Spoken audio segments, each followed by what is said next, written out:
आपने सब सुन रखा होगा, समरंभ समारंभ आरंभ, है ना, कृत कारित अनुमोदन। क्या होता है ये? समरंभ माने कोई भी पाप करने के लिए मन में तैयारी होना, इसको क्या बोलते हैं? समरंभ। फिर समारंभ माने हम उसके साधनों को इकट्ठा करने लग जाएं, उस पाप को करने के लिए उसके साधन एकत्रित करने लग जाएं, तो ये क्या कहलाएगा? समारंभ। और फिर हम पाप कर ही लें तो ये कहलाएगा आरंभ। ऐसे तीन तरह से पाप की शुरुआत होती है। पहले विचार लाना, फिर उसके लिए जो कुछ भी हमें साधन चाहिए उन साधनों की तैयारी करना, और फिर उस कार्य को अंजाम दे देना।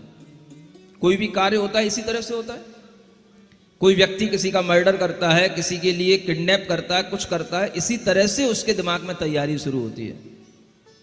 समरंभ समारंभ आरंभ, और फिर कृत कारित और अनुमोदना।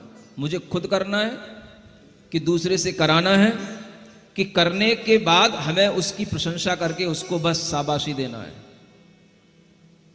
ये तीनों तरह के पाप, तीनों, और शुरू में जो बताए गए इन तीनों तरह की मानसिकताओं से अलग अलग तरह के कर्मबंध होते हैं। और ये सब मिला करके जब हमारे मन वचन काय के योगों से भी इनको मिला दिया जाए, और क्रोध मान माया लोभ इन कसायों से भी मिला दिया जाए, तो ये सब मिला करके 108 हो जाते हैं।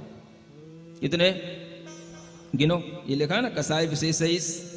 तो 3 बार 3 3 का गुणा करो। 3 तो कृत कारित समरंभ समारंभ आरंभ हो गए, कृत कारित अनुमति 3 हो गई, और मन वचन काय के योग 3 हो गए। तो 3 त्रिका 9 तियो 27, और क्रोध मान माया लोभ ये 4 कसाय 27 शोक 108 प्रकार के ये आश्रव होते हैं।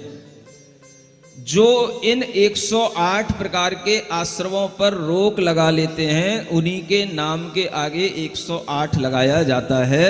ये भी याद रखना।